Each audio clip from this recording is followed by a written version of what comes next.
I was just wondering, why do you call Billy the Extreme? Because Billy is the extreme. Forget the real Ghostbusters.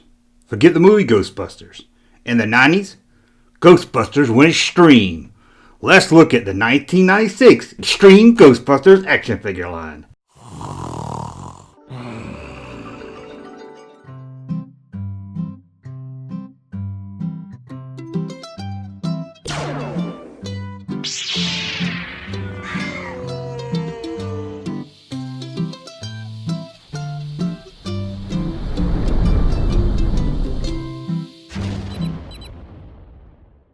Welcome back to the Junkman. I already did that once a day. You already seen that in another video. If you didn't see the first video, you missed out. This is part of a series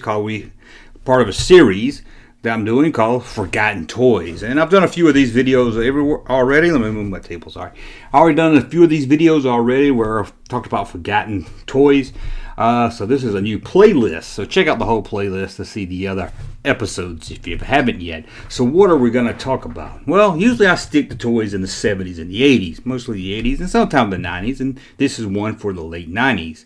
Extreme Ghostbusters. Now we all know about Ghostbusters, the hit movie from the 80s, which spun two sequels, a reboot that we don't want to talk about, and a cartoon series called The Real Ghostbusters. And of course it was an unrelated 70s cartoon called Ghostbusters, but that has nothing to do with this video. Well, in 1997, they brought Ghostbusters back to the small screen with a whole new cartoon called Extreme Ghostbusters. And this was a follow-up from the cartoon of the 80s, The Real Ghostbusters. It followed around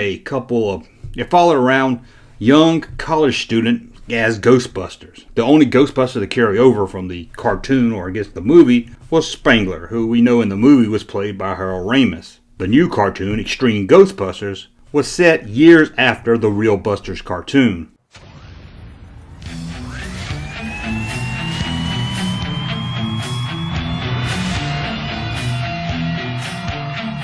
If there's something strange in your neighborhood, who you gonna call? A lack of supernatural activities put the Ghostbusters out of business. Each member had gone their separate ways, except for Dr. Spangler, who lived in the firehouse to keep an eye on things and to take care of Slimer, and of course to teach his new class of the paranormal at the local college.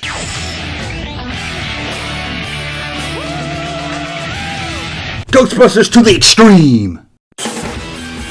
Extreme Ghostbusters! Formed with the ultimate Ghostbusting gear! Extreme Callie. During the 1997 release of the cartoon, Trademasters released an action figure line based on the series. Extreme Ghostbusters vehicles and figures, each sold separately, batteries not included. Remember Trademasters? A short-lived toy company that had a lot of success in the 90s, mostly with their interactive toys. You know, every time you walk down the aisle at Toys R Us, that Godzilla that would scream at you, that was Trademasters. They released such toy lines as Mars Attacks, Lost in Space, Independence Day, and most popular, their Godzilla series. This company went out of business and was bought by Jakks Pacific in 2002. But let's get back to talk about their toy line, The Real Ghostbusters. Let's take a look at the figures. First, let's take a look at the Aldo action figure. He was the lazy, sarcastic character of the new cartoon series. To me, he looks like one of the original Ghostbusters. Kinda has that Bill Murray humor. As you can see here, he came with a little blue ghost that looks more like some kind of alien demon. The Egon Action figure, again, is based on the only character from the original cartoon and the original movie. He's the mentor of the show. He still lives at the firehouse, and he, like the other figures, come with an alien-looking creature instead of a ghost-looking figure, but it could be a ghost. The female of the series and action figure line was Callie Griffin, the only member of the team that already has the knowledge of the paranormal before signing up to be a Ghostbuster. On the show, she's a big fan of Egon. As you can see here, this 90s goth chick comes with a little green ghost that looks more like the ghost we know from Ghostbusters, unlike those others that look more like aliens. Another one of the human figures in the line was Rollin Jackson. He's the most level-headed character of the series, and a gifted Ghostbuster. He was often used to repair or improve the equipment, and according to the cartoon series, There's only one thing he fears, and that was his equipment breaking down. And again, he comes with an alien, or in this case, I guess, a ghost. There were some ghost figures also. One of the coolest has to be the House Ghost action figure. It came with the ever so popular green slime, and it's a very odd looking figure for sure. Another one from the ghost/alien looking figure is Mouth Critter. It kind of looks like a demon octopus. It's a very odd figure with a mouth on top of his head. The coolest looking figure to me is the Samhain action figure that looks like a dominatrix Grim Reaper with a pumpkin head. It by far is one weird but pretty cool looking action figure. And of course, one figure you had to have in the line was Slimer. If you hadn't seen this version of the cartoon, he's about the same as you would expect from the real Ghostbusters. However, he's given a less cartoony look that fits with the new overall look of this series. And we also learn in this series that he's afraid of Barkley. There was also a line of the same figures that came with more accessories and in different colors. Most of these figures are easy to find on the aftermarket and at a reasonable price, but there's two that only got released in Canada, so they're a lot harder to find. The first one hard to find was Rollin with this accessory that attaches to his back to make him fly. And probably the coolest one is Aldo with his ghost blasting Buster Bite. And probably the coolest thing in this line is the Ecto-1. You know, the Ghostbusters car. Let's take a look at it. It looks about what you expect for the Ghostbusters car. And it looks pretty darn cool. It has a button at the top of the vehicle so it can make sound. It has a firing pop-up missile launcher, action sounds, and blazing lights. It even has an awesome ghost trap. If you're a Ghostbusters fan, this is one toy you would want in your collection. Now if you know this show, you know there's one character we haven't talked about. Garrett Miller, who was the Ghostbuster in the wheelchair.